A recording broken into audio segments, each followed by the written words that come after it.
Oh, good. See, we're all on the same page. How funny. She's really short, and I was employed all week. I know. And now here we are. Hey, Joe. It's Joseph. How are you doing? Okay, I'm just slap Bill. I would never slap Bill. Bill's crazy. I think Bill's fine.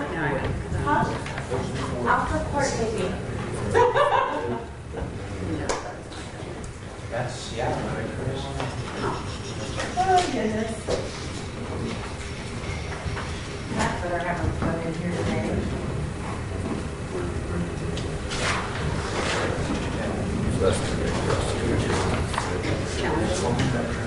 So that's what I have to tell you. That's what you're telling me.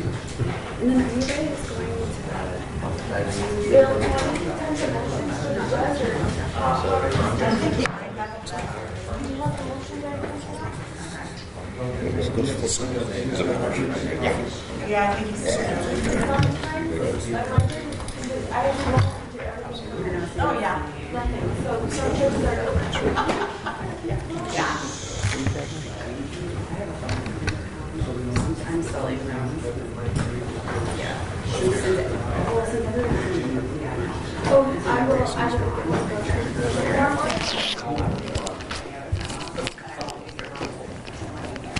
How are you doing? Good, thanks.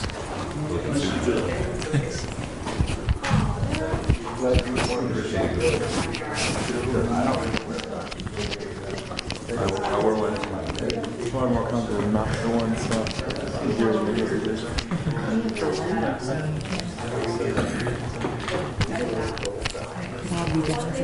If there was like a major something else, why not just be on I did that for 8 years. It's kind of nice to look in the closet to think about what you're going to wear. They're going to, Yeah. Or not.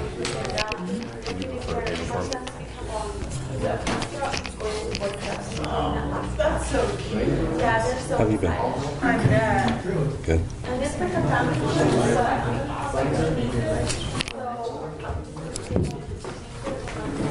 You ever miss your old job? Yeah. Sometimes. Yeah. Hey. How are you? Good, thanks.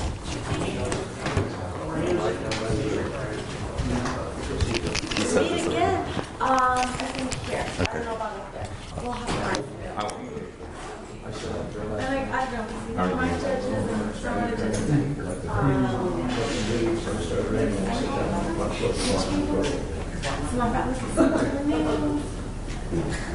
They saw me yesterday. Yeah. I mean, I like. Yes. you do, I do not. I so keep that camera over there. Over there. That's right. I'm gonna know. You just need the 15 seconds to think, right? Just the 15.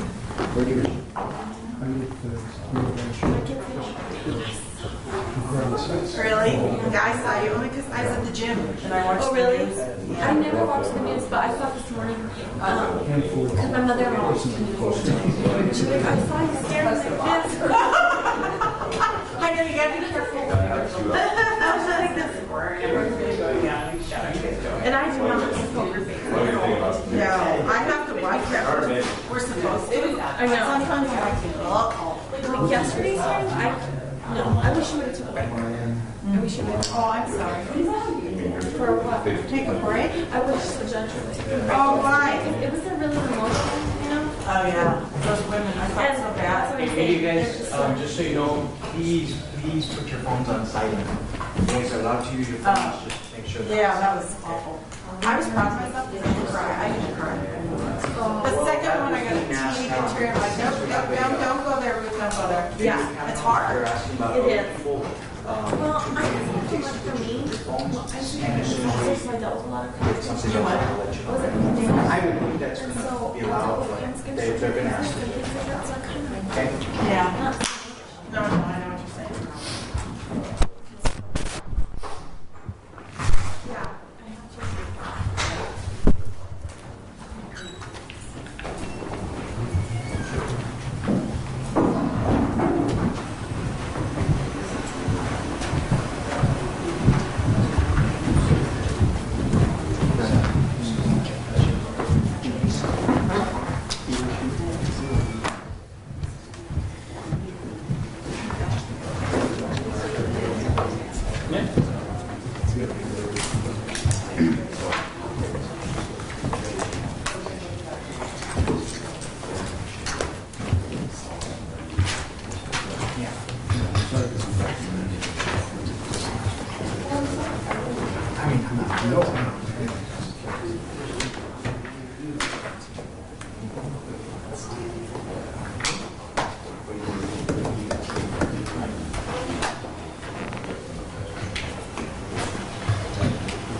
All right, court is now in session. Please be seated. Thank you. And let's go on the record. And let's call State of New Mexico versus Keith Sandy. That's CR 2015-00104. And State of New Mexico versus Dominic Juarez, CR 2015-0000105. If I could have your entries, please. Sam Bregman on behalf of Keith Sandy, Your Honor. Okay. Luis Rose, Nick Audio, and David Roman on behalf of Officer Dominique Perez. Okay. Randy McGinn and Kevin Holmes as special prosecutors from Santa Rosa. All right, and we're here on a motions hearing today. Both sides have filed some motions, and I'd like to go ahead and get those resolved. And I would ask, and I mentioned to you in the back, that let's, if we could, start with the state's motions first of all and address those. So, counsel, if you want to go ahead and get started with those.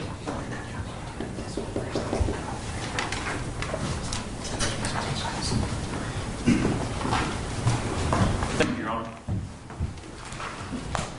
Your Honor, through the course of this prosecution and the preliminary hearing, it's the state's intention and the state's hope that the defendants will be treated the same as any other citizens who stand accused of the same kinds of crimes. And so we know that if, for example, a citizen had been accused of shooting and killing a police officer, that citizen could not go out and investigate the background of the police officer and bring to the stand a witness who could tell about a time when that police officer had hit them. You couldn't bring a woman to the stand who'd been hit by that police officer in the past. And we know that's the case, not only because that's how the rules work, but because that was exactly the fact pattern in the 2006 New Mexico Supreme Court case, State v. Amendaliz. In that case, the defendant had gotten in a fight with a person who turned out to be an off-duty police officer, retrieved a gun, and shot and killed him. And at trial, the defendant attempted to bring that police officer's wife to testify about the times when that police officer had committed acts of domestic violence against her. Now, I think the court will know that, or notice that the state's motion in limine on this, the 404 and 405 character evidence, it's almost identical in most respects to the same motion on the same issues filed by the defense. I think the state and the defense agree on what the law is, for the most part, that ordinarily you can't bring in specific instances of conduct, but there's a specific exception when the defendant was aware of the specific instance of conduct. It may be introduced to show that the defendant had a reasonable fear of the person that they killed, and only for that purpose. As we pointed out in our response filed yesterday, there's one portion of the applicable law that's left out on the defendant's motion that the state included in their motion, and it's included in one of the quotes from Armendariz, and it reads, "When a defendant is claiming self-defense, his or her apprehension of the victim is an essential element of his or her claim. Therefore, under Rule 405B, evidence of specific instances of the victim's prior violent conduct of which the defendant was aware may be admitted to show the defendant's fear of the victim. And it's of which the defendant was aware that's important here, because we moved in limine to attempt to prohibit the introduction to the fact finder of the specifics of the specific instances of conduct in Mr. Boyd's past. Now, unfortunately, the defense in their motion laid out for the court, who is ultimately going to be the fact finder in at least this preliminary hearing, what the specifics of that instance are. But when we're talking about why the defendant was afraid, and he claims that he's acting in self-defense, the only things that are relevant to that, the only things that are admissible for that, are the things that were in his head at the time he was afraid, at the time that he acted. And the only evidence at this point that we have on that is the very short portion of the computer-aided dispatch report that indicates that James Boyd had a history of battery on a peace officer. It doesn't say what the circumstances of that incident were. It doesn't say whether charges were sustained. It doesn't say who it was, how it happened, how severe the injuries were, if they existed at all. It says none of those things. And so the only piece of evidence that should be admitted is the evidence that the defendants were actually aware of at the time that they killed. And as far as we can tell, the only thing that they're aware of is that CAD report. And this makes sense, because if, for example, that CAD report were to be introduced into evidence, that portion of it talking about how James Boyd had a history of having committed a battery against a peace officer, if the estate were to, for example, object on hearsay grounds, the defense would say, well, Judge, we're not offering it for the truth of the matter asserted, but for its effect on the listener, to show that he had heard that and that made him afraid at the time he encountered James Boyd. And because it's not coming in for the truth, but for its effect on the listener, the only thing that should be coming in is the thing that actually affected the listener. The only thing that should be coming in is the thing that actually made him afraid. This is how the rules work for anyone accused of a crime like this. The case law is abundantly clear on this. There's no case out there to the contrary that says that you get to go into the evidence beyond what the defendant heard. Absolutely no case out there to the contrary. And so we're asking that the court treat the defendants here in this case the same as defendants under similar circumstances making the same kinds of arguments have been treated in the past by the New Mexico Supreme Court and by the rules of evidence. The only evidence that should come in should be the evidence shown in the document the defendants read or was transmitted over the radio during this incident. Nothing more. Do you anticipate any other 404B evidence being offered by the defense? I mean, you're saying this is the only thing that should come in. I was just curious, are there any other specific instances that we're talking about? Well, I think given the nature of the alleged victim in the case, Judge, and the nature of this case, one could imagine all sorts of forms of character evidence that might be addressed.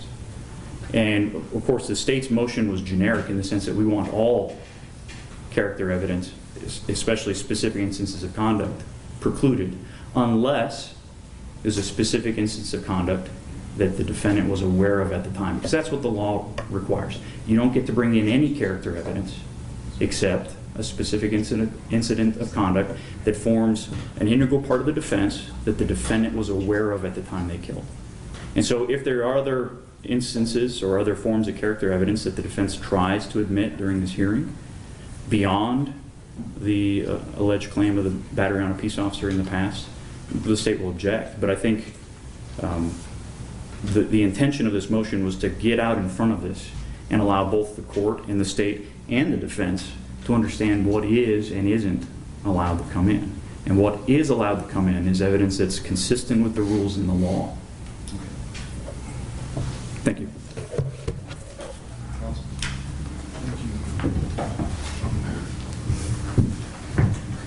May it please the court, Your Honor. My understanding of, based on what... Sorry about that. Let's turn it down a bit. Try again. My understanding of based on the pre-hearing interviews and things along those lines is that we have heard from, and as far as the police reports and the evidence gathering by the main detective on this, as well as what other officers have said they've heard, my understanding is that there was this not just relayed through a CAD, but over the radio as well. That's number one, this issue of a battery on a police officer. Your Honors, I absolutely believe that that comes in. I would suggest to the court that, and I don't necessarily hear the state saying it doesn't come in, but just to be clear, I think it comes in for a number of reasons. But obviously, when evaluating a police officer's actions, whether or not it be under an excessive force or a justified homicide in this particular case, you always take the totality of what the officer knew at the time. And if they knew that, obviously it should come in. And that the Supreme Court, and I'll give you a case if you need, has said that it should come in any kind of cases like this. Now, Your Honor, with that said, in that particular evidence, you asked the question, is there anything else that may come in about Mr. Boyd? Your Honor, my understanding is, and I would respectfully submit to the court, that if they open the door about any propensity of nonviolence or anything like that, or even argue that for 1 second, that I'm glad we're doing this advance, I plan on providing with the court pictures of what this man, Mr. Boyd, has done to other people with box cutter knives. And if they open that door, because I think they can't argue in any way, and I hope they're not planning on it, that he was not violent or anything like that. Because if they do, we have clear evidence of what this man did to another homeless person's face with a box cutter knife. I would also suggest to you that the CSP of a very young child, and just the overall. If I may object, I know, again, the whole point of this, may we approach it? Sure. We need to be off the record or on the record? On the record. I think on the record, Your Honor.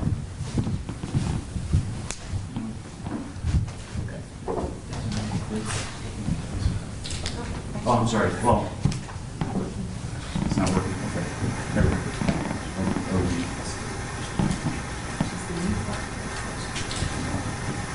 Okay.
clear evidence of this guy's extremely violent behavior. So if you were unlike you know, man's presenting this for this attempt, as I was calling the highlights on this well,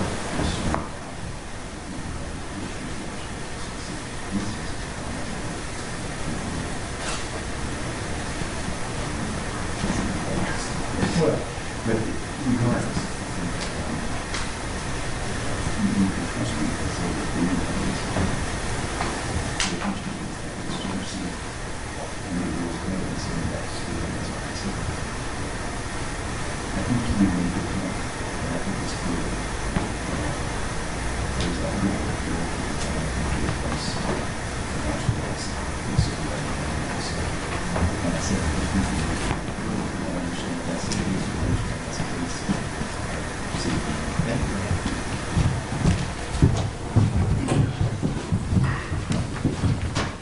Your Honor, I think I'll just conclude as far as talking about the evidence. I think I saw in their motion where they are going to somehow express the position to you, Judge, that the only way that evidence of a prior battery on a police officer, which was broadcast over the radio, which was submitted through the computer system, would be if one of the defendants testified to it at the preliminary themselves.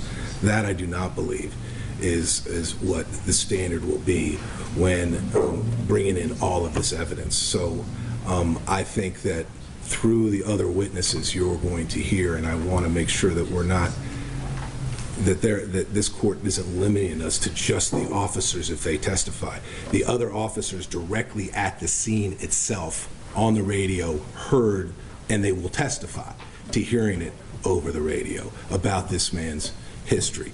That is absolutely relevant to the actions what a reasonable, objective, reasonable police officer would do at that time. And that's going to be the standard, of course, for justifiable homicide.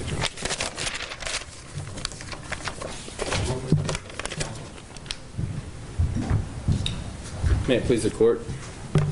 And to bring to your attention, Your Honor, this issue regarding these prior instances, it was also addressed in Defendant Perez's motion limiting number 2. So I will just move, I think that will be resolved based upon the arguments that have been made.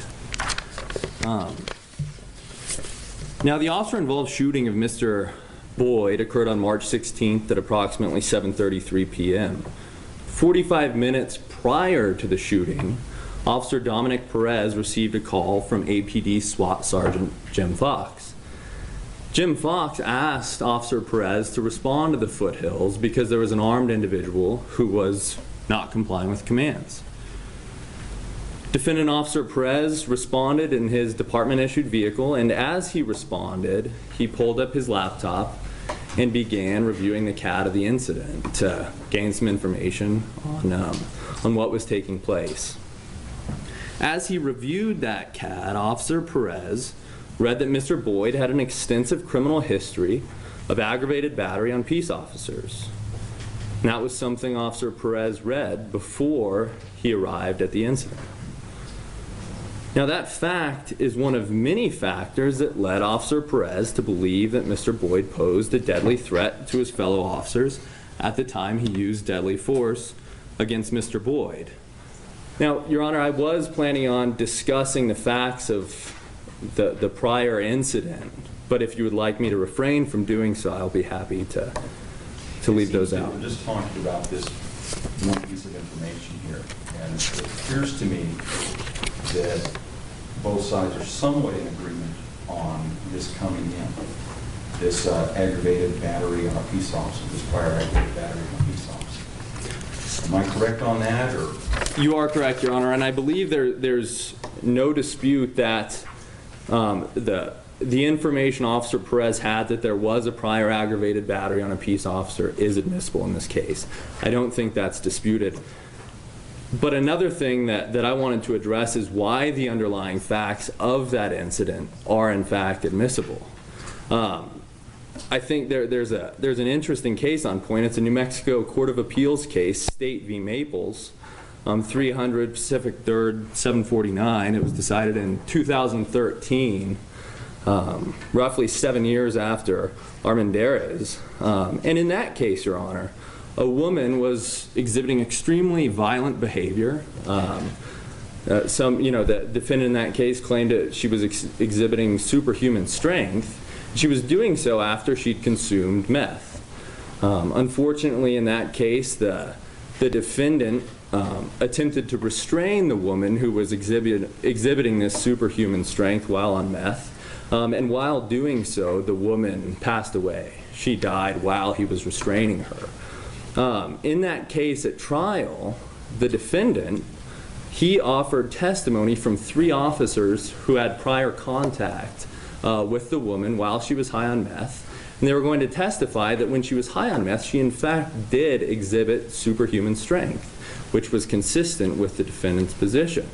Now that said, at the time the defendant in that case restrained the woman, he had no knowledge. He was completely unaware of what those officers were going to testify to. And he was unaware of the fact that on prior occasions she had exhibited this superhuman strength. Now, in that case, the Court of Appeals found that the trial court judge abused his discretion in excluding that evidence. It's somewhat interesting, the grounds on which the Court of Appeals found that the judge had abused his discretion in excluding those officers' testimony. But, and I'll read you a quote from that opinion, which occurs at paragraph 22 of that opinion.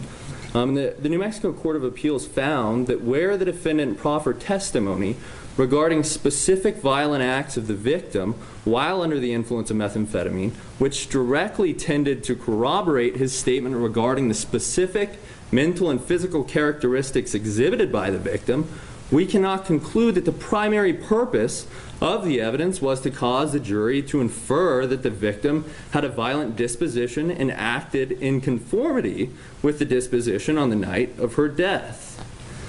The Court of Appeals went on to find that the evidence tended to prove that the victim acted in conformity with her body's response to significant amounts of methamphetamine.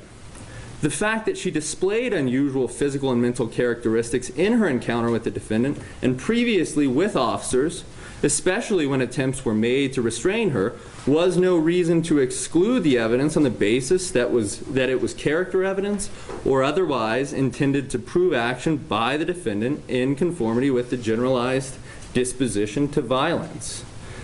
In this case, Your Honor, Officer Perez, like the defendant in Maples, is offering evidence of Mr. Boyd's prior aggravated battery to corroborate defendant Officer Perez's version of the events in this case.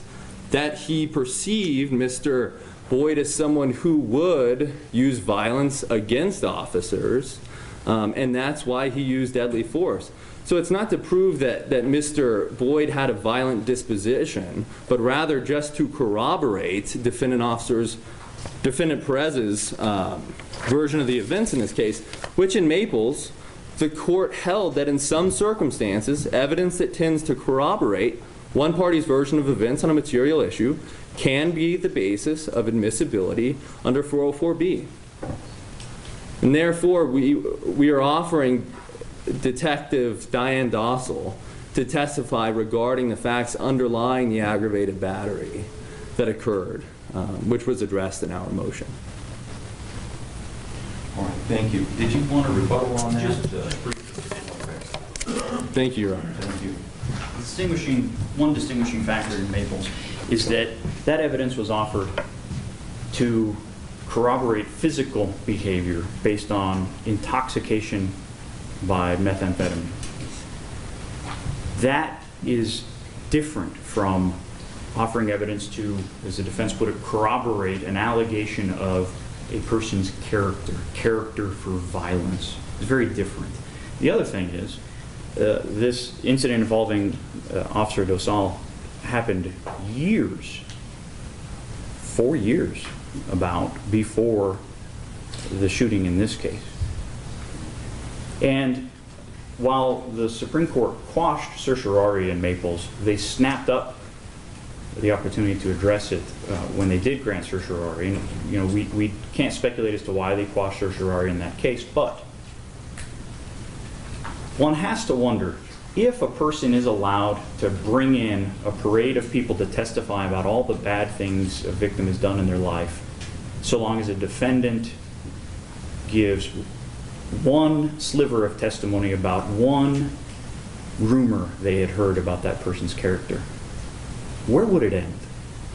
The idea that what limited holding in Maples could apply to all kinds of criminal cases, contrary to the explicit language of the rules and the explicit holding of the Supreme Court in Armendariz, the idea that announced a new rule that is going to wipe all that away just doesn't make sense, because it wouldn't be workable. And so I think the court is now aware that the defense intends to bring the officer who was involved in this aggravated battery incident, and this should not be a case where we are prosecuting James Boyd for all the bad things he allegedly had done in the past. The case law is clear. The New Mexico Supreme Court case law is clear that it's only the evidence that the defendant was aware of at the time that caused him to be afraid. And that's all that should come in, Your Honor. Counsel, what I'm going to do is I will allow the information concerning the prior aggravated battery on a peace officer in so long as it's established, first of all, that defendant was, or defendants were aware of that information prior to acting, or right at the time that they acted. I am not going to allow the facts of the underlying situation, how that occurred. Defense argues that it's to cooperate. I just don't see the relevance of it. I think that the issue here is what information the defendant knew at the time before he acted. So in that sense, I'm going to grant the state's motion, deny the part of the defendant's request to introduce facts that underlie that particular incident.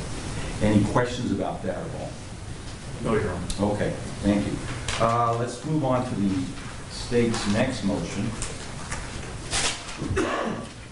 Judge, this is a motion to preclude opinion in testimony regarding probable cause or self-defense, or opinions like I would have shot him too in the same situation. I don't know if the court is having the same experience that I am, but once the word got out that I was a special prosecutor, everybody I meet, no matter where I am, law enforcement or the public, has some opinion on this case. Many people have seen the video on YouTube, and I try to avoid all of those opinions, because a preliminary hearing and the decision about probable cause is supposed to be based on objective evidence, not people's opinions, whether lay opinions or expert opinions, about whether the defendant should be charged. This has been an interesting sort of topsy-turvy case where everything is turned on its head. Ordinarily, the police side with the prosecutor. That's not the case in a prosecution of police officers. And what we've learned through the defense interviews is that the defense is polling every police officer, and that's most of the witnesses in this case are police officers, about their view of probable cause, of whether this was self-defense, of whether they would have shot him in the same circumstances. Some of the officers that they're polling weren't, even though they were at the scene, didn't see the shooting, but have just watched the video just like everybody else. And it should come as no surprise to the court that, not that the officers are lying, but the police officers on the force, when asked that opinion, feel constrained or impelled to protect their brothers in blue. I mean, that's just the facts of this case. Even those that have privately expressed reservations about this shooting to us say we can't say that publicly because of the backlash that will occur if we say anything in public.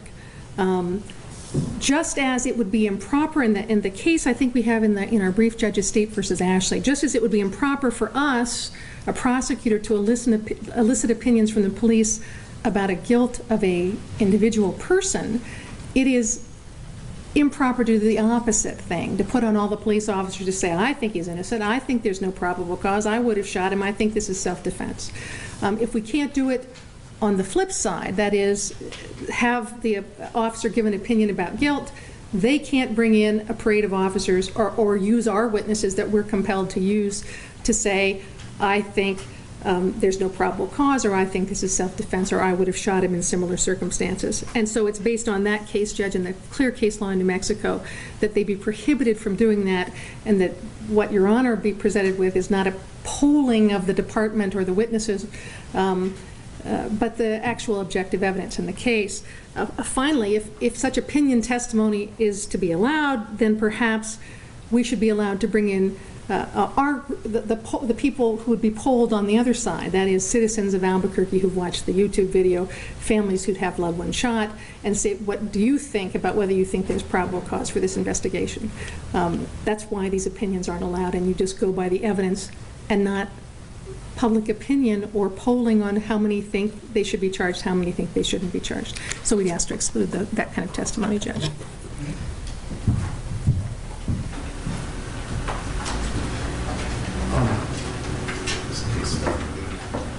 Your Honor, may I approach? I just have some case law I'd like to give a hand to the court. Your Honor, I've basically handed you, and may it please the court, I've basically handed you several things. One is the statute, justified homicide. The second is the Mantelli case. The Mantelli case is a seminal case in New Mexico on this very specific issue. And I've also handed you, I believe, I hope so, Graham versus Connor. And finally, I've handed you a verdict that was recently reached in Ohio on a case involving the very same type of issues that we are dealing with. And I think, of course, it's not controlling, but I think it's instructive, and I think it does a very good analysis.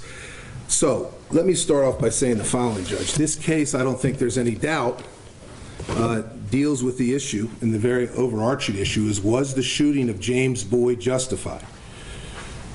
So obviously the first place we would look to when analyzing the facts to this is the state statute. The statute was developed, and Mantelli talks about how this statute was developed.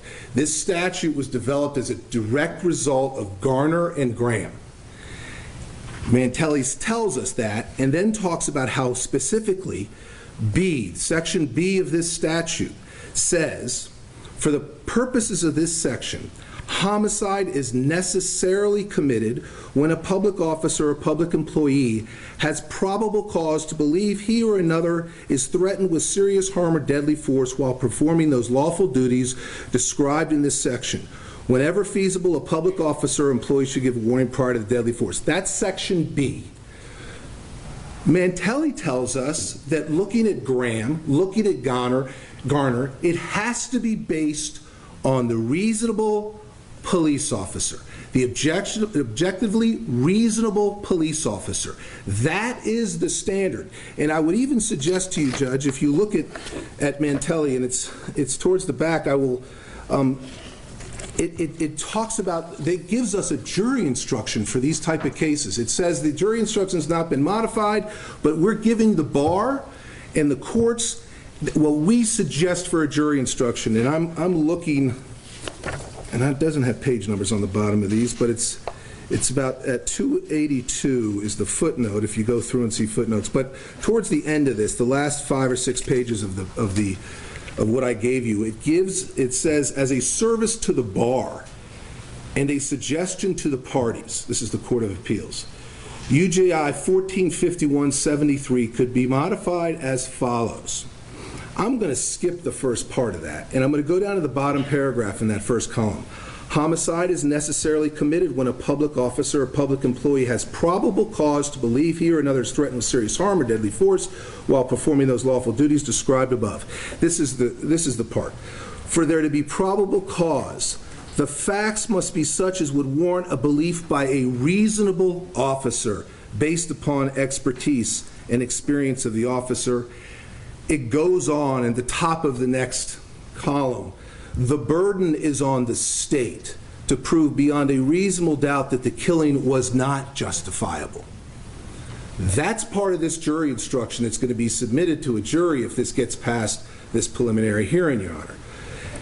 Then you go back and you look at Graham and the analysis there and the elements that are set out there for use of force. And it is clear that the standard that we are dealing with here is what is objectively a reasonable police officer. Now, a jury, either you during the preliminary hearing or a jury, cannot be expected to operate in a vacuum and not understand what they're trained to do, for example, but even more importantly, what a reasonable officer would do facing those circumstances. We are not asking the ultimate question, was he justified in shooting? We're asking, would you have done it? Absolutely, because that's what a reasonable police officer. And the fact of the matter is, during our pretrial interviews, officer after officer that was there have all said yes. There was a deadly threat, and yes. The prosecution may not like the answers they're getting, and they may call it in the newspaper and today in the newspaper and in their pleadings this blue wall of silence. But the fact of the matter is they don't have anybody to testify that it wasn't justified. And so that since they don't have anybody, they're trying to exclude this evidence of what a trainer, what an officer would do in a similar circumstance, what a reasonable officer would do. It is no different. No different than if a doctor in a medical malpractice case is being sued for falling below the standard of care. We have doctors and experts come up and testify all the time about what the standard of care is. Mantelli itself, the very case that is seminal on this whole point, had an expert witness in it. In fact, if you look at the statute that I gave you, the first statute on the very bottom, it says instructions. Police officer was entitled to instruction on justifiable homicide by police officer. And I'll continue on and jump ahead. Expert in police training testified the police officer's actions in firing his weapon to stop alleged attack was consistent with police procedures. The Court of Appeals, when developing the actual jury instruction for these type of cases, pointed out that there was an expert witness that testified to police procedures. So it's not just officers, it's also experts. I'd also say that just about in every case, and certainly I think Ms. McGinn knows this because she tries them from time to time, when they're debating whether or not excessive force or arguing whether or not excessive force has been used in the civil arena, Graham is the standard. The same case that this statute is based on. And in every one of those cases, I would venture to guess that expert witness has been called to say whether or not what a reasonable police officer would have done. And that's what we're trying to get at. We're not trying to tell you or have them make the ultimate decision. That is always in your purview. But you can't do it in a vacuum. You have to know the way what officers are trained to do and what they would do, what a reasonable police officer would do. That is not outside the bounds of what testimony should come in. To the contrary, Mantelli absolutely considers that to be appropriate. The statute, as it's printed out now, reflects that. I would also argue, in the most recent high-profile verdict that we have of any type of police shooting case, I don't know if there's one more recent than this, but in May, the case I gave you in Ohio, the judge there has expert testimony on both sides. This is a criminal case, a criminal setting, and he hears from experts specifically what their belief is of what reasonable police officers should be doing. It has not only been done when analyzing Graham and Garner in the civil rights litigation in federal court, but it's done in criminal cases. This case in Ohio was very, very similar. They call it legal justification. We call it justifiable homicide. And that's the last part I want to just kind of touch on with the court. This is very different than what they want to describe as bringing citizens in. This isn't about bringing citizens in or anybody to say what they think. This is about police officers who are asked to go out and do a job, and our legislature and our courts have said the standard, from the Supreme Court to right here our Court of Appeals, has said the standard is what a reasonable police officer would do. So I don't know how you can determine what a reasonable police officer would do if you don't hear any testimony about what reasonableness for police work is. That's why in every case they're allowed to testify. This is a new one, and I'll go back to it. The reason why this argument is being made of some mysterious blue wall of silence is because they don't have anybody to say that it wasn't justified. They don't have an expert, they don't have a police officer, they have nobody to say that the shooting wasn't justified based on the reasonable police officer standard. So I'm not asking them to testify to the ultimate decision that you will make, but I am going to ask police officers, with your permission of course, police officers and expert witnesses, what does the reasonable police officer do in this instance? Thank you.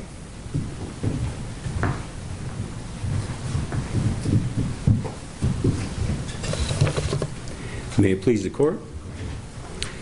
When I first read the state's motion, what rung in my head was Mantelli, Mantelli, Mantelli. And why is that? The one thing about Mantelli that controls this question raised by the state is the standard of care by which you judge a police officer's action. The state made an argument that they should be allowed to bring in the average citizen to give their view about about what happened in this incident. But what's really that governs as a matter of law isn't what the average person thinks, but indeed what a reasonable police officer would have done in the same or similar situation. We have precipient witnesses who saw what Mr. Boyd did. And again, no one's going to ask the gross question, is this shooting legally justified? But what you can ask, and what's certainly allowed and touches on the ultimate fact, you can ask these officers about their perceptions about the level of danger. That you can ask an officer, based on the actions taken by Mr. Boyd, what was that level of danger? And how immediate was it? And what fear did you feel when you saw a man hover over you with knives upturned? That those are the sorts of everyday judgments that police officers are asked to make. So the wisdom of Mantelli is that the only person who can stand in the shoes of a police officer and tell you if indeed a reasonable police officer would have acted in the same or similar way is another officer. So again, we have precipient witnesses, not just finding an officer off the street and asking them what they think, but individuals who actually dealt with Mr. Boyd at the scene, as well as officers who were there when the shooting occurred and their perceptions of the level of danger. And to deny the defendants the opportunity to have these witnesses testify as to what they perceived, what they believed based on their training and experience, flies in the face of the decided case law in this state. Because based on training and experience, as this court knows and I've seen in the preliminary hearings held, that if an officer has the requisite training and experience, that officer can make assessments about facts that most average people simply can't make because they don't have that training and that experience.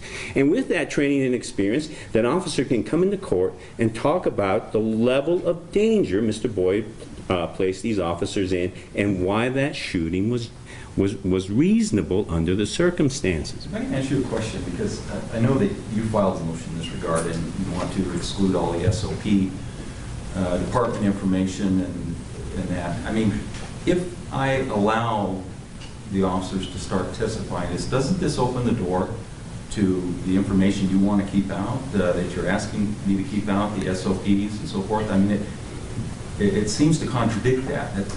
Do you see it that way? No, because the duty, the standard of care, the way that you judge a police officer's actions is in Mantelli. And so when I read this motion, and when I think about this case in general, it's Mantelli that controls that if we have an SOP that deviates from the law of this state, that SOP should not govern what it is these officers are asked to do. That the only standard that really matters is the legal standard that's identified in Mantelli. So we have these SOPs that are extra legal. Again, no one's saying that there's an ordinance, a statute, or anything like that, but these happen to be the particular procedures the police are supposed to follow that may contradict what the law is that you're supposed to make a judgment upon. I understand, but I guess the point I'm trying to get to is if I allow all this information in, what police officers, how they felt about it, and how they would have acted, and say hypothetically that their opinions disagree with department's SOP, doesn't that then open the door to the state then saying, well, they weren't acting reasonably because department SOP says you shouldn't act that way? And then doesn't it become a trial of me then deciding who's correct on what a reasonable police officer is, whether it's department SOP or whether it's the testimony from the officers. That's what I'm thinking. What strikes me about this, the position you find yourself in is that the true guide is the perception of the officers about the level of danger. That when you look at the SOPs for additional guidance as to whether there was danger, really what you're supposed to judge it under is under state law. So to the extent that the SOPs differ, you're sort of being taken, again, the old law school adage about a red herring. Okay, so we violated the SOP. So what if it's consistent with state law and it doesn't violate state law? You violated the SOP, and where does that leave you? But going down a path you should never have gone down before, because it's the law that controls, not the decision made by the fifth floor over there at APD about what we want our officers to do at this particular time. That's the beauty of the law. That is what governs these officers' actions, and that's the standard to which they're being held.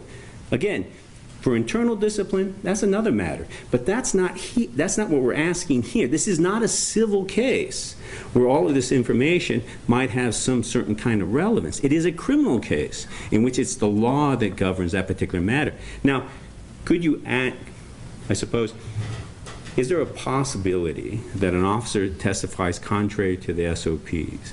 Well, then, what I'm sort of left with is the statement made in the state's response, and that is that the SOPs are only relevant, I believe, for their involuntary manslaughter charge.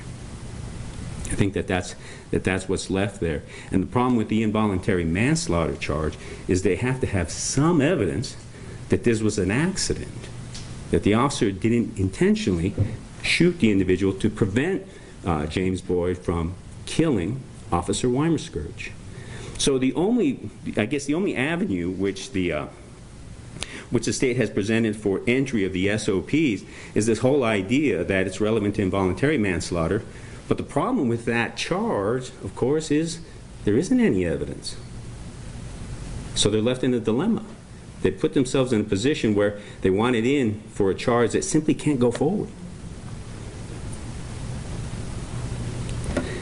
Now, that being said about the whole notion, we also have experts who, because of their training and experience, will be able to testify that the officer's actions were objectively reasonable.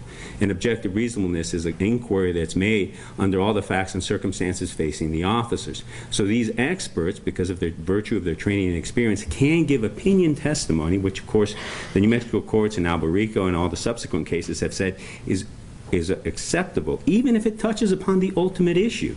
Again, no one's asking, and again, I can't imagine anyone would ask, the question, does the state lack probable cause to proceed? No one's going to ask that. But they are going to ask the sorts of questions which are admissible every day, and I've seen admissible in your court in the preliminary hearings that you've held, because with training and experience, officers can testify to matters that the average person may not have an ability to testify about, and that's why their testimony is so important. Did you want any rebuttals? Yes, Your Honor, I did. The difference in this case and the game changer is the videotape. And the videotape is objective evidence. And Mantelli, everybody's talking about that case because that's the only case that we have in the appellate courts about a voluntary manslaughter conviction of a police officer judge. And so in Mantelli it says, whether an officer's use of deadly force was reasonable is heavily fact-dependent, not opinion-dependent. The reasonableness of the use of deadly force in any particular situation is an objective test from the perspective of the officer. And the only person who can stand in the officer's shoes is the officer himself, not witnesses who were around him, not other officers who even were at the scene, certainly not officers who didn't see the shooting but just saw it on videotape, or officers who investigated the shooting from their perspective. And so the court is clear. I think that Mr. Robles can ask officers about what they felt about the threat. I don't think they can ask the ultimate question. Do you think that this self-defense was reasonable? Do you think there was probable cause to bring these charges? Would you have shot him yourself? Those are the ultimate questions that I think are impermissible opinion testimony and shouldn't be asked. as a case in point, Judge, every self-defense case is a reasonable person standard. When you're proving reasonable person, you don't call everybody in and do a poll of who was reasonable and did you think it was reasonable from all the witnesses. You just don't do that in any self-defense case. Finally, Judge, in Mantelli, it's interesting because you're bringing up our next motion too. In Mantelli, policies, procedures, and SOPs were discussed in the case, and no opinions by other officers were given in that case. So take a look at that case. In fact, it was the defense that put on testimony by their expert about what policies and procedures police officers had to follow and what training the police officers had. That came in Mantelli. There was no opinion by any lay witness about whether it was reasonable or whether it was self-defense. That's how they did it in that case, the one case we got. Counsel, of course, you know, Mantelli, they had a jury here. I mean, I'm the fact finder, and we're not an actual trial. It's just a probable cause hearing at the time. I have a real concern about officers, witnesses coming in and offering opinions to the effect that, well, deadly force was justified in this case, or defendants acted in self-defense, or the actions of the defendants was reasonable. I have a problem with that. I think that those opinions are call for legal conclusions, and that's what I'm here to do, is make the legal conclusion based on that. However, at the same time, I think that it is allowable. Officers at the scene, how they perceive the situation at the time, how they felt, how the situation was going, and whether they thought certain means were necessary to quell the situation at that point. I think that that's allowable, and I'll certainly allow that. The other thing I will allow is, without getting into the next motion, testimony as how the officers were trained and what their understanding of the training is, how they are to respond and to act to these type of situations. But as far as opinion testimony that, like I said, deadly force was justified, or the defendant acted in self-defense, or the defendants acted reasonably, those call for legal conclusions, and that's my responsibility here. And I think that I can garner what a reasonable officer, under the circumstances, how a reasonable officer would have acted simply by listening to the evidence of what the officers thought was occurring at the scene, what they perceived, and how they were trained. So I am not going to allow any opinion evidence that I've just talked about, but with those two exceptions of what the officers felt were happening at the scene and as to their training. Any questions about that at all? Yes, sir. Just to get a clarification, I know that Mr. Paris has hired some expert witnesses, for example, or not hired, but retained, whatever, to testify as to use of force procedures, just as they did in Mantelli. Or are you going to be allowed? I know you just made a decision on officers, but I don't know that expert witnesses. I will allow them to testify as to, again, I think this goes to the training part, how officers are trained and what is the appropriate amount of force that a reasonable officer would use.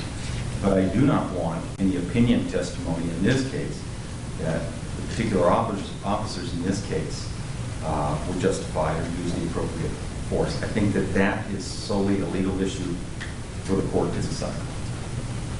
Okay? That clarified that. Thank you. Okay, thank you. Any questions about that statement? No, you're okay. I think that takes care of the state's motions, That's correct? correct, Let's go ahead and That's get to the defendant's motions. And I don't know which one you want to address first. Your Honor, I believe we'd like to address the SOP motion first, because I believe that our second motion really was brought within the state's first motion. I'm not sure that there's anything left to discuss on that one, so I think this is really the only one we have to talk about.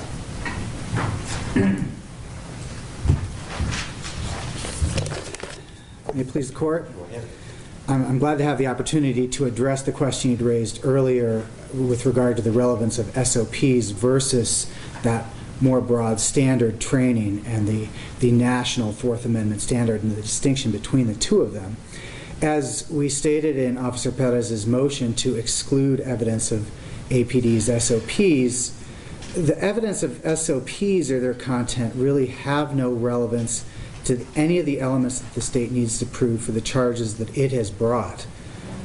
The law is clearly established that in police use of force cases, even those resulting in homicide charges, are to be evaluated according to the Fourth Amendment's objective reasonableness standards, and compliance or non-compliance with SOPs has no bearing on whether that standard is met.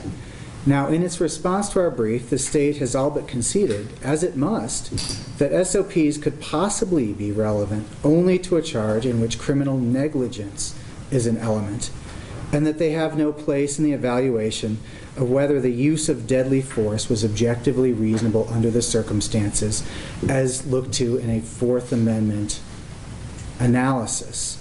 Therefore, the state focuses solely on its charge of involuntary manslaughter, contending that it, quote, must be permitted to introduce evidence of the department's SOPs because they are relevant to the negligence standard and defendant's mens rea for purposes of the involuntary manslaughter charge.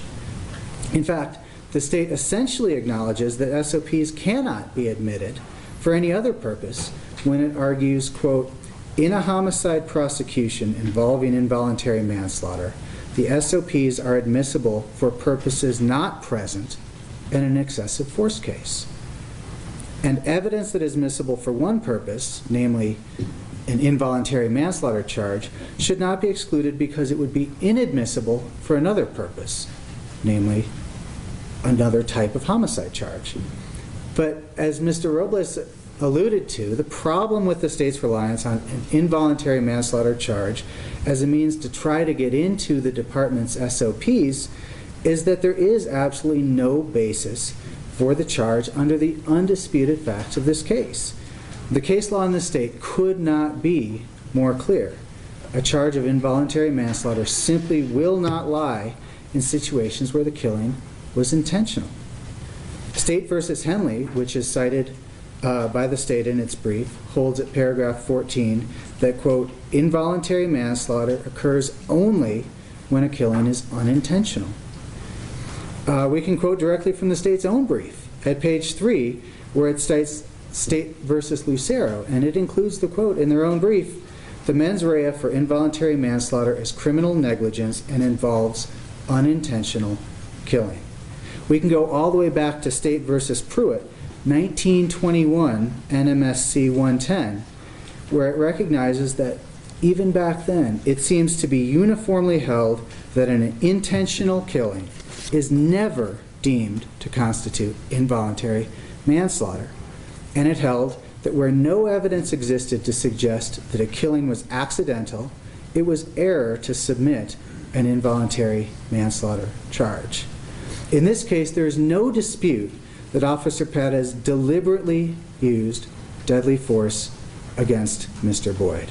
Whether that force was objectively reasonable reaction to what he perceived as a threat of death or great bodily injury when he saw Mr. Boyd draw 2 knives less than 10 feet away from a fellow officer is a question we'll take up next week. But there is no question that Officer Perez's decision to fire at Mr. Boyd based on the deadly threat that he observed was absolutely deliberate. Therefore, there is no justification for an involuntary manslaughter charge. The reason for this rule is explained very well by State versus Abeta, 1995 NMSC 051, a case in which the evidence indicated that the defendant aimed at and deliberately shot 2 decedents, and the defendant never contested that the shootings were accidental. Never contended, I should say, that they were accidental. The court held that under those undisputed circumstances, an instruction on involuntary manslaughter cannot be given. And its reasoning makes good sense. It reasoned that the shooting was either legally justified, in which case no criminal conviction could lie, or it was unjustified, in which case it was an unlawful, felonious act, and therefore, by definition, could not fall under any of the categories of involuntary manslaughter, which would require either an unlawful act that is not a felony that results in death, or a lawful act that was done with undue care. It can't fit within any of those categories if a gun was deliberately aimed and shot at a person, resulting in their death. Now, a couple of years later, the New Mexico Supreme Court in State v. Sosa, 1997 NMSA 032, recognized that abeta meant that allowing a charge of involuntary manslaughter to go forward in a situation where the shooting at issue was deliberate is fundamental error. So if the state is relying only on involuntary manslaughter to bring in the SOPs on a theory of negligence in a case where there's no evidence that the shooting in question was anything but intentional, it must be precluded from doing so. But the state also can't bring in the SOPs for any other reason. In its brief, the state suggests that Officer Perez is, quote, attempting to create the illusion that evidence of SOPs is per se inadmissible in any context in which a police officer is a defendant. Not at all. But they are inadmissible in the context in which the use of deadly force must be analyzed according to the Fourth Amendment's objective reasonableness standard. And Mr. Bregman talked at length about Mantelli and how Mantelli adopts the Graham versus Connor and Tennessee versus Garner standards for objective reasonableness. And the state contends in its brief that there's no New Mexico state appellate decision indicating that this court should apply federal standards of admissibility of SOPs to a homicide case as opposed to an excessive force case. But because Mantelli adopts the same standards that are used in excessive force cases, which is namely a constitutional standard, those federal cases become entirely relevant, though not binding, whether we're looking at a homicide case or an excessive force case. And those cases, as we talked about in our brief and listed dozens of cases, say that although there's a dearth of state law on the issue, this body of law has been extremely well developed in the federal courts, and what's been very well established that SOPs simply do not have a role in the evaluation of the objective reasonableness of an officer's actions, because there's no telling whether those SOPs are entirely consistent with the constitutional standard or instead create a higher level than the constitutional standard. The courts were concerned with creating a situation in which municipalities were loath to create SOPs that were at a higher standard for fear that failure to follow those standards could then be used against an officer either in a civil case or in a criminal prosecution. And the state's suggesting that this is an attempt to limit their presentation of evidence to that only relevant to Officer Perez's defenses. But I'd first point out that the justification is not simply a defense, but instead proof that the shooting was unjustified is an element that the state must meet to be able to move forward here. So it's not simply his defense, it becomes an element of their case. But the SOPs aren't relevant to any element that the state must show. And I think the primary concern here is that it's not only the case with whether Officer Perez acted consistently or inconsistently with any SOPs. It's whether there's going to be an attempt to use these SOPs in compliance with or non-compliance with by other officers to get into whether this is a situation as it developed over time that should have happened. Take the focus off of what happened in those last minutes. What was Officer Perez faced with at the time he made the decision to use deadly force from his perspective? And every court in this area that's been called upon in recent years to evaluate a use of force question under the Fourth Amendment framework has recognized that SOPs simply have no place in this determination. Therefore, that is why Officer Perez is motioning for the court to exclude any testimony regarding the content or purported violation by Officer Perez or anyone else of any SOP as such evidence is irrelevant to any matter that's rightly before the court. If I could ask you. Yes, of course. I agree with you. The courts have really been reluctant to admit any this type of evidence, especially in civil cases we've been discussing. The question I have, however, would the SOPs have information that would assist this court in determining the objective officer standard, how an objective officer would respond? I mean, I believe that the cases that we've cited state very clearly why the SOPs themselves don't state how a reasonable officer would respond, because, as Mr. Robles was discussing, the standard is the constitutional standard, and therefore compliance with an SOP or not simply isn't relevant to whether that constitutional standard is met. And I would just bring to the court's attention, as we cited in our brief, in United States versus Rodella, the very recent criminal case in which the federal court also barred the use of SOPs to say whether, not only whether Sheriff Rodella's behavior was reasonable, but also even whether it was willful. There was an attempt to introduce SOPs to say, we aren't doing this for whether it was reasonable, but if you violated an SOP, that's evidence that it was willful. And even though that was an element of the state's burden to meet in that case, they still precluded introduction of the SOP for any reason other than if it could be demonstrated unquestionably that that SOP was adopted verbatim into the training received by the officer, in which case it would be admitted not as an SOP, but as evidence of the training that was received. Thank you. Anybody else? Mr. Sandy joins it. Okay. State.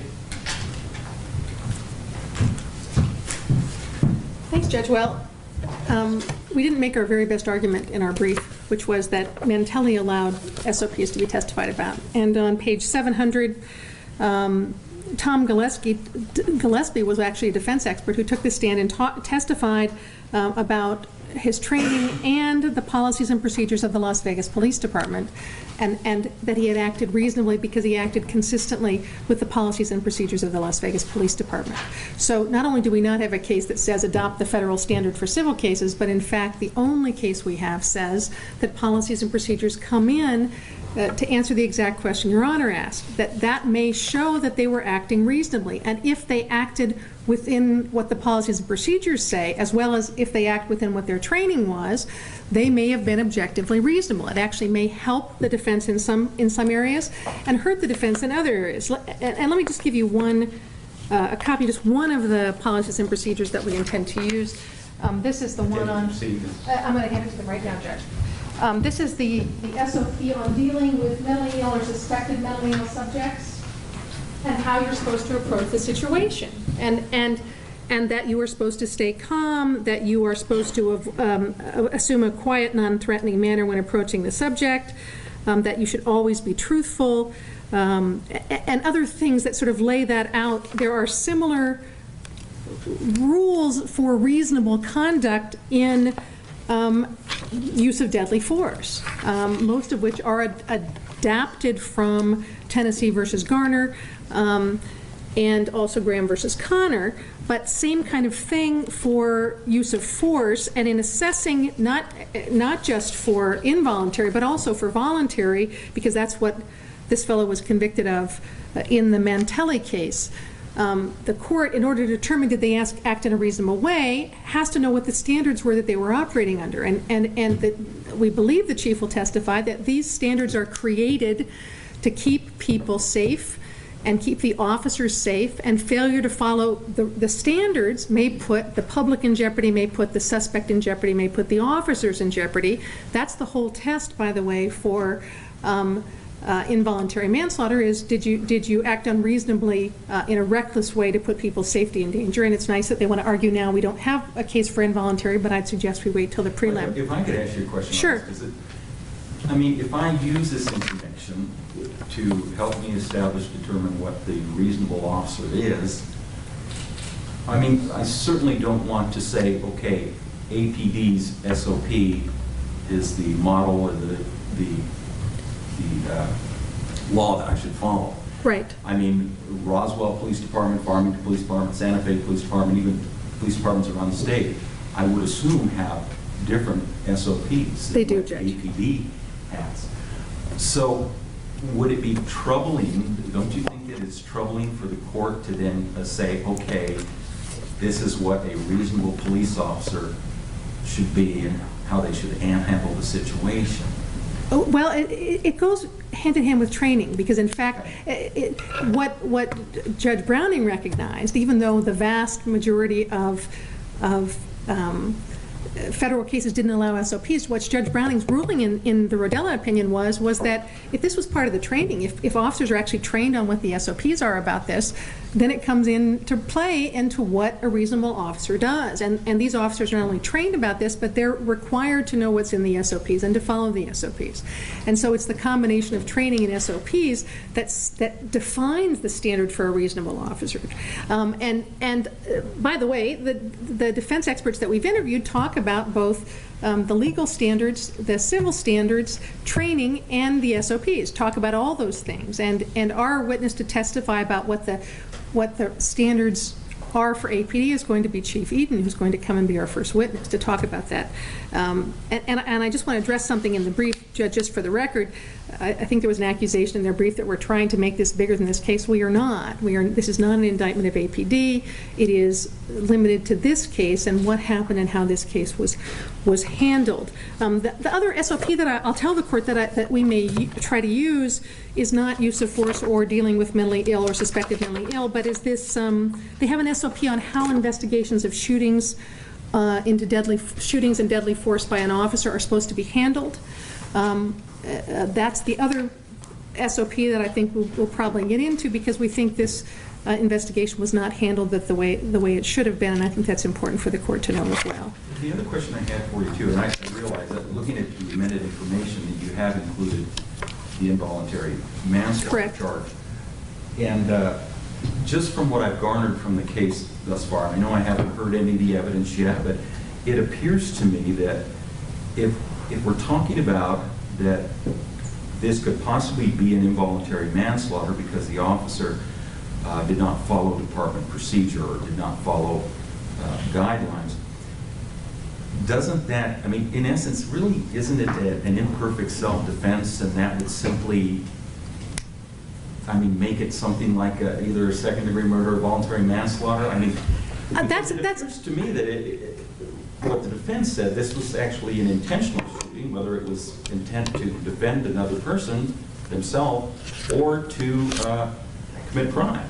Right. And I think when this got charged is when I think the defense was claiming that they shot and missed, and there was a lot of other elements going on. And I think by the end of the prelim, we may come to that very decision and ask the court to drop out involuntary manslaughter by the end of the prelim, but I'd ask the court to wait till the end of all the evidence to make that decision about whether it's just second involuntary and drop out the involuntary. But I agree. I mean, I have not heard the evidence. I was just trying to see if there was some other possible theory that you might be going on. Yes, Judge. The other theory is, in Mantelli, it came in on a voluntary manslaughter charge. And I think they started, I think for Mantelli it was a second degree. They charged him with second degree involuntary. He was convicted of voluntary. And all of this evidence, all I can tell you is, in the only case that we have as a pattern, testimony about the policies and procedures about the Las Vegas Police Department were admitted into evidence, and they were not even raised as a basis for reversible error. In fact, the defense is the one who said, here's the standard, it's based on the Las Vegas policies and procedures. And so the one case that we have allowed in SOPs and training to help the jury decide what was reasonable and what was not reasonable conduct by this officer. So, and that was a voluntary and second degree charge. Thanks, Judge. Rebuttal? Thank you, Judge. I hope you're not, but if you were inclined to admit any of these SOPs, what I'm just hearing causes me great concern. In other words, we're going to have to go through each one based on relevance. For example, this mentally ill one that she just gave you, that the prosecutor just gave you, neither one of our officers ever even spoke to Mr. Boyd. They were backup officers doing lethal cover. So the idea that this would even apply to them and what they should or shouldn't be doing. And then the idea that somehow an SOP on investigation of police officers, this is what concerns me a lot, is that she's giving us an indication that she may be introducing evidence about that. How can a good or bad investigation based on a good SOP or a bad SOP have any determination on whether or not my client actually was justified in not shooting Mr. Boyd? It could have no relevance whatsoever. So I am concerned whether or not unless Mr. Sandy himself was doing the investigation, which we all know he was not doing the investigation afterwards. So I'm very concerned about what I'm hearing from the prosecution about what type of SOPs they're going to bring forward and whether or not they're relevant. And just so in case you are inclined to allow any SOPs, which I hope you don't, I would suggest that we need to be careful and go through each one of them as far as what relevance they are to whether or not our clients were justified in shooting Mr. Boyd. Thanks. Well, I certainly understand the defense's concerns. But again, let me go back to my previous ruling, allowing the officers to testify how they felt the situation by how they were trained. If the SOP has to deal with training specifically, then I believe it certainly helps the court in understanding what a reasonable police officer is and how a reasonable police officer should act. So I will grant the defendant's motion with the exception that if the SOP deals with what sort of training they are supposed to comply with or how they are trained, then I will allow it, assuming the foundation is laid and so forth. Any questions about that at all? Defense? No, Your Honor. State, any questions about that? Judge, my question is, I think what I said to the court is they're trained on the SOP. So if we can lay that foundation that they are trained on this particular SOP, is that the foundation you're talking about, Judge? If the foundation can be laid that these officers here were trained in this particular fashion, all right, Judge. Thanks. then I will certainly allow it. Okay. Is there anything else? I'm sorry, were you? Just to be clear, because these SOPs may or may not be used against all the other responding officers. Because understand, this was a 3.5-hour standoff in which crisis and intervention team members came and tried to negotiate a peaceful resolution with Mr. Boyd. That bringing in those SOPs to challenge their action and somehow that affects my client seems rather dubious. So my hope is that if I understand the court's ruling, that in order for SOPs to come in, there has to be evidence as to what our clients, or I should say Mr. Bregman and our clients did and received as training about the SOPs. But with regard to all the other responding officers, the SOPs have no relevance to what our clients, the charges they're facing. How about this, Judge? How about we won't put the SOPs in unless we approach the bench first? How's that? Well, certainly that's fine. But I think across the board, you have to establish that somehow the officer was aware of the SOP and had been trained in that area. I certainly believe that the defense, if you call other officers to testify as to what their training was or is, I'm assuming the state can then attack the credibility or impeach them if it contradicts an SOP. That's kind of what I was thinking, where I was heading. Is that clear, or do I need to I think it's clear, Judge. rephrase it? I believe I understand. Okay. Well, if you don't, ask me again and I'll try to certainly clarify it best I can.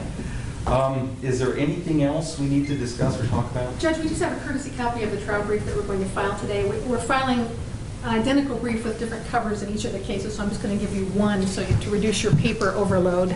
Okay. That's our trial brief for the preliminary hearing. And I would ask, based upon my rulings today, although I've taken notes, I would ask that you submit an order on the findings or what I've ordered today and have that filed, and that we have it for trial so we know what we're talking about. May I? Yes, sir.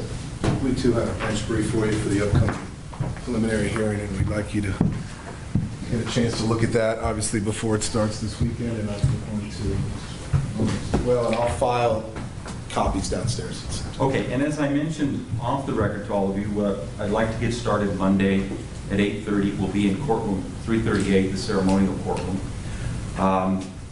If there's any last moment issues that we need to discuss, please let me know, either by email or before we get started. I will certainly give the state and both defendants the opportunity to make opening statements. And then at the end, all sides will have an opportunity to make any closing arguments they wish. Any questions about the procedure or how we're going to proceed?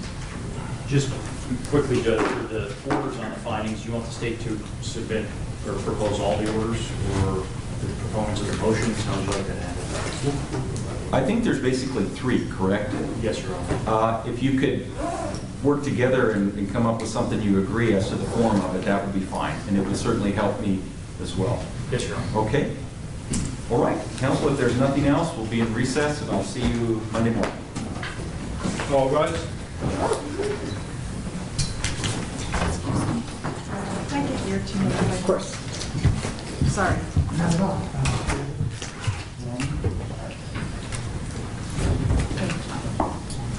And Nick.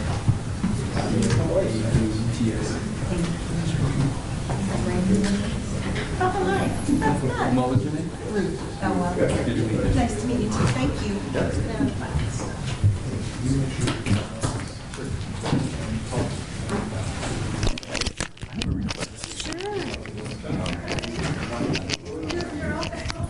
Exactly go about it. On Monday, instead of shooting the back of their head, since there's no jury, is there any way that we could set up in the jury? That would be a bill or a, I don't Who should I name? maybe call Bill and ask him. Okay. Do we know if anybody's in 338? I do not know. Will you gentlemen leave your pen? Let me ask Bill. That's my pen.